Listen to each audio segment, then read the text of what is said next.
बधाई हो। महाराज आदि बलराम और श्री द्वारिकाधीश मुख्य द्वार पर आ चुके हैं।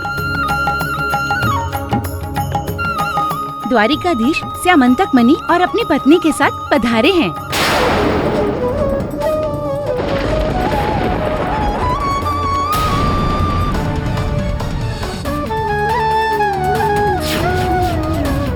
रुक्मिणी,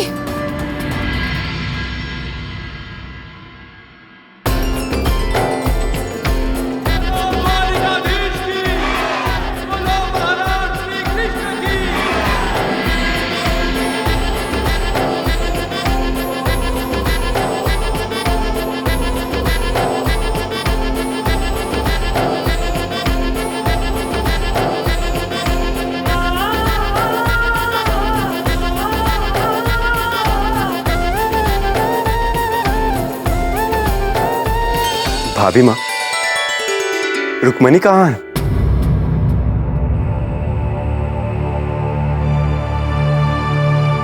हम यहाँ हैं।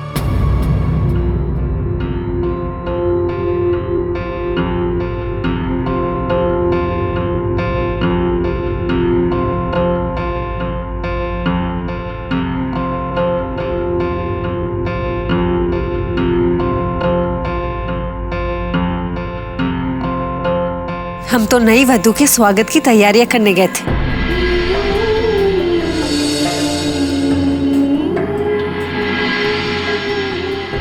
हमारी छोटी बहन का द्वारका में स्वागत है।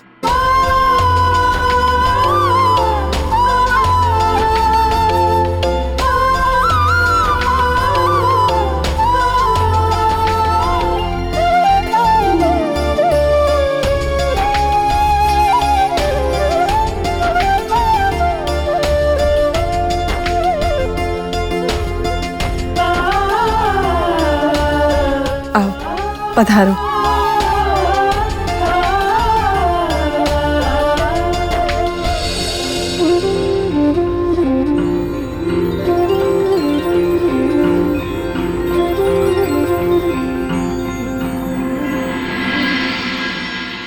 अक्रूर जी, जाकर घोषणा कर दीजिए, द्वारका राज्य के समस्त गणमान्य निवासी, हर मानव, चाहे वो कृष्ण पर श्रद्धा रखता हो या शंका, उन्हें इस राज्य सभा में बुलाया जाए। जी महाराज। कुछ लोगों ने न्याय मांगा था ना, अब उन्हें न्याय दिया जाएगा।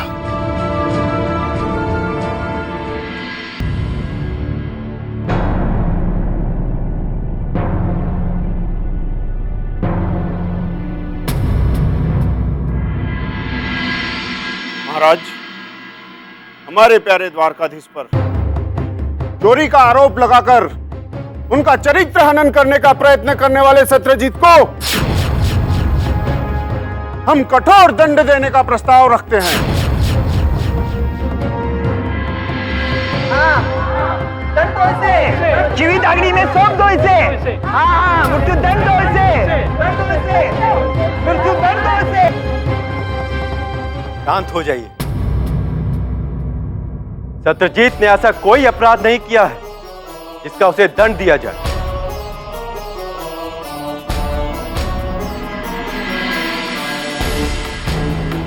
एक स्वस्थ राष्ट्र वही है जहां पर हर नागरिक को बिना डरे अपनी बात कहने और न्याय मांगने का अधिकार हो। जो परिस्थितियां थी उसमें किसी से भी वही भूल होती जो सत्यजीत से हुई। यदि आज हम सत्यजीत को दंड देंगे तो भविष्य में कोई भी भयभीत हो न्याय मांगने का साहस नहीं करेगा। अतः मेरा आप सबसे निवेदन है कि आप सत्यजीत के अधिकारों का सम्मान करते हो सत्यजीत को क्षमा करें।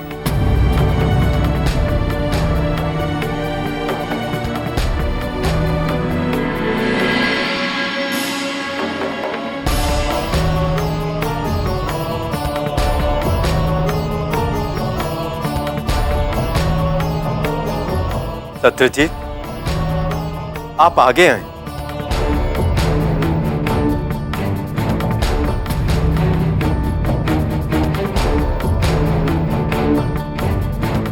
सत्यजीत, ये लीजिए आपकी स्यामंतक मणि।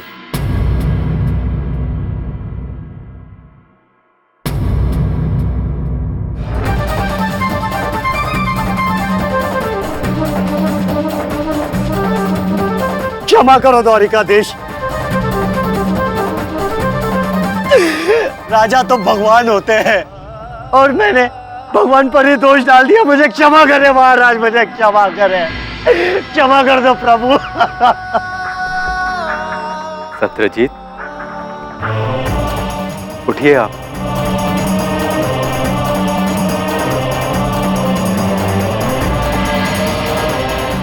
सत्यजीत, मैंने कहा ना आपसे, इसमें आपका कोई दोष नहीं।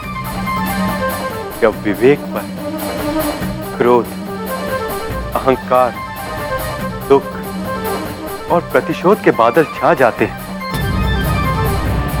तो सत्य रूपी सूरज का प्रकाश नहीं दिखता।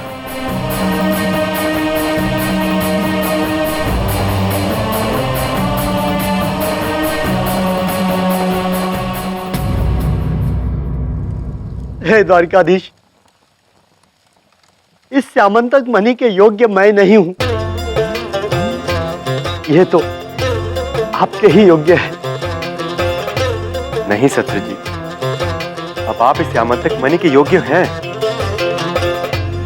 ये मणि आपकी ही है। मेरी प्रार्थना स्वीकार करो प्रभु, और इस स्यामंतक मणि को राजकोष में रखिए। संपूर्ण मानव जाति की भलाई के लिए इसका उपयोग करें महाराज।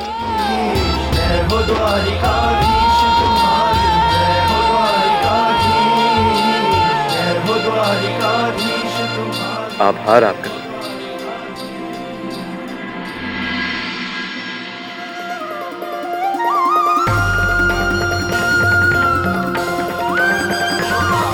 अक्रूर जी, आप इस स्यामंतक मणि को राजकोष में रख दीजिए, लेकिन ध्यान रखिएगा कहीं चोरी ना हो जाए। आप तो जानते ही इसे ढूंढने में बहुत परिश्रम लगता है। द्वारिकाधीश की जय, द्वारिकाधीश की जय, द्वारिकाधीश की जय, द्वारिकाधीश की जय, जगदीश जय, द्वारकाधीश की जय, द्वारकाधीश की जय, द्वारिकाधीश जय, द्वारिकाधीश जय, द्वारिकाधीश की जय, द्वारिकाधीश की जय, द्वारिकाधीश की जय, द्वारिकाधीश की जय।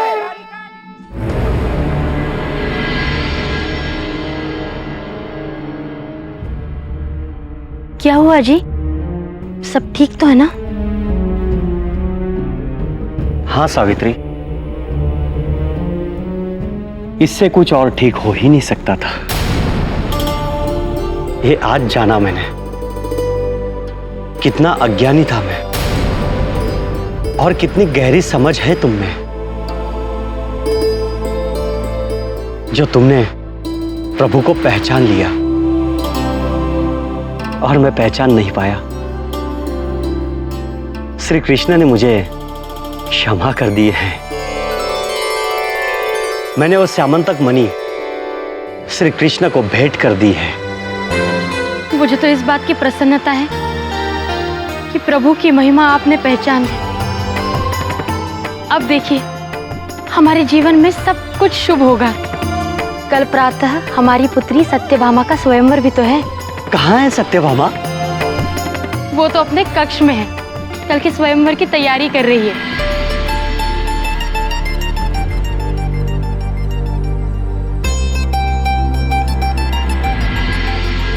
प्रातः से कह रही है, हाँ। कैसा होगा मेरा पति, कैसा दिखता होगा, कैसे गुण होंगे,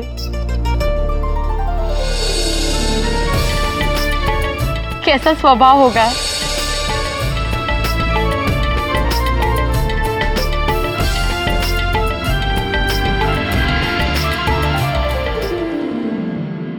मेरी तो प्रभु से बस यही प्रार्थना है कि कल प्रातः जो युवक आएंगे उनमें से कोई एक उसके स्वप्नों के राजकुमार जैसा हो, उसको सुखी रखे।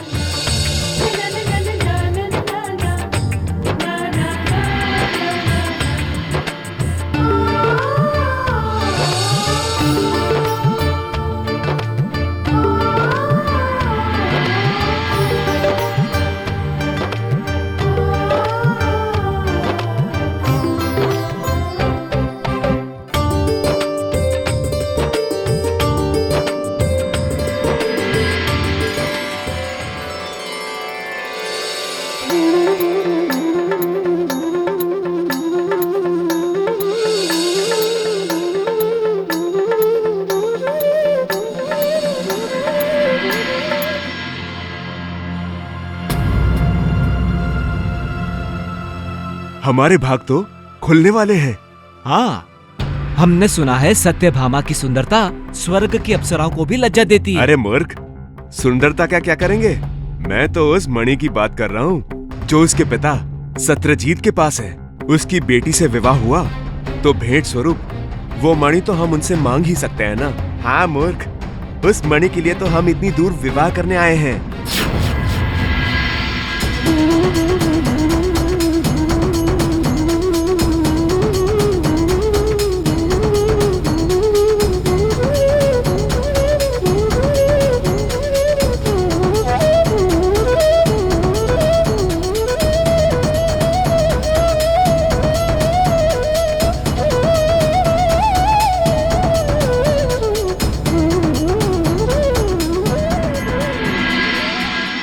पधारिए, पधारिए, आसन ग्रहण कीजिए।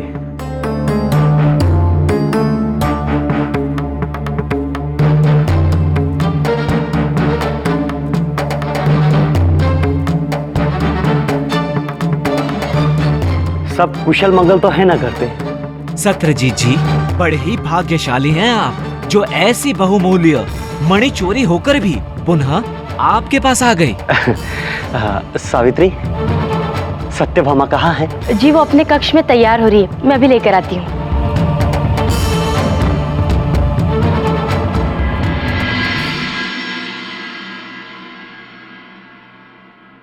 ये क्या, अभी तक तैयार नहीं हुई? क्या करें माँ, हमें तो समझ ही नहीं आ रहा है कि हम क्या पहने। कोई भी आभूषण इस अवसर के उपयोग लग ही नहीं रहा है। अरे तुम ये सब अब कह रही हो? हमें तो लगा था कि तुमने रात में निर्णय लिया होगा कि कल क्या पहनना है। बाहर युवक आए हुए हैं, तुम्हारी प्रतीक्षा कर रहे हैं, चलो। माँ, हमारा विवाह होने जा रहा है। जब ये निर्णय जीवन भर का है तो आभूषण का निर्णय भी तो समय लेगा ना थोड़ा। हमें बहुत सुंदर दिखना है, इतना जितना कोई ना दिखा हो। हे सत्यजीत जी, आप हमें उस चमत्कारी मणि के दर्शन तो करा दें। क्षमा चाहता हूं, मैंने वो श्यामंतक मणि द्वारिका के राजपोष को सदा सदा के लिए भेंट कर दी है। क्या आपने वो मणि भेंट कर दी? बड़े ही महामूर्ख निकले आप तो। कोई ऐसी मणि भी किसी को भेंट कर सकता है कोई? ये मूर्खता नहीं, ये बुद्धिमत्ता की बात थी। जो मुझे उचित लगा मैंने वही किया। अरे उचित के पिताश्री, ये भी ना सोचा कि घर में विवाह के योग्य बेटी बैठी है, अब उसे क्या मात्र अपना आशीर्वाद देकर विदा करोगे? हम क्या लेकर जाएंगे यहाँ से? ये कैसी बात कर रहे हैं आप लोग? मैं अपनी सर्वगुण संपन्न सुंदरता की धनी बेटी आपको दे रहा हूं। क्या ये पर्याप्त नहीं है आप लोगों को? अरे बेटी क्या पूरे संसार में एक अकेले आपने पैदा की है जो हम उसके लिए इतने दूर आते? हम तो ये सोच के आए थे कि मणि मिलेगी और साथ में आपकी बेटी भी। अब तो राह में घूमते किसी भिक्षुक को पकड़कर ही अपनी बेटी का विवाह करें उससे। चलो भाइयों, अब यहाँ रुकने का क्या लाभ? नहीं नहीं, ऐसा ना करो। दया कीजिए मुझ पर, दया कीजिए। क्या मान रहेगा मेरा जो आप इस तरह से मेरे घर से स्वयंवर अधूरा छोड़कर चले जाएंगे? मेरी बेटी से कोई विवाह नहीं करेगा। अरे चुप कर। वैसे भी तू कौन सा धनवान है जो तेरा मान हो? हाँ, चलो भाइयों। रुकिए।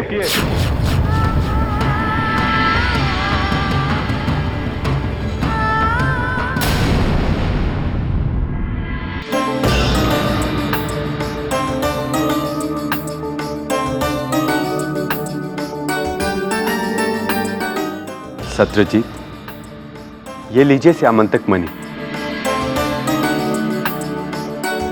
और स्वयंवर की विधि को आरंभ कीजिए।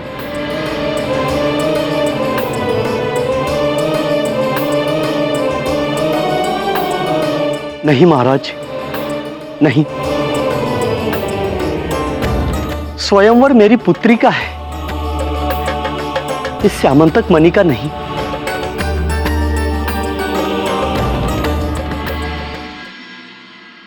यहां आए तीनों लड़के मेरी पुत्री का गुण रूप ना देख पाए।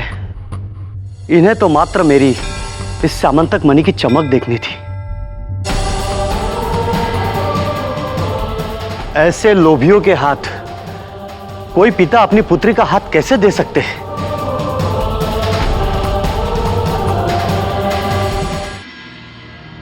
हे द्वारिकाधीश, हर पिता अपनी पुत्री के लिए सर्वश्रेष्ठ पुरुष का स्वप्न दिखता है। चरित्रवान, वीर, सत्य पुरुष, और तीनों लोकों में ऐसा कौन जिसकी आपके नख से भी तुलना की जा सके? मैं आपसे निवेदन करता हूं श्री कृष्ण, आप मेरी पुत्री और उसके साथ इस श्यामंतक मणि, आप दोनों को स्वीकार करें।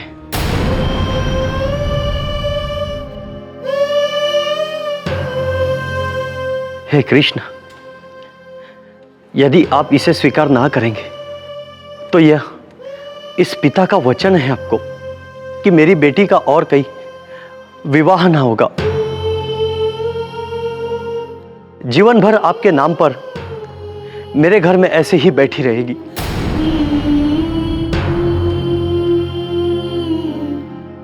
प्रभु, आपके उत्तर की प्रतीक्षा है। क्या आप मेरी पुत्री से विवाह करेंगे? किंतु ये तो एक ही स्थिति में संभव है सत्रजीत।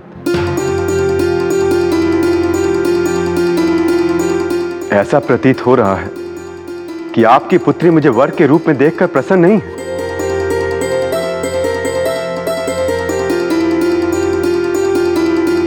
देखिए, इनके तो आंसू थम ही नहीं रहे।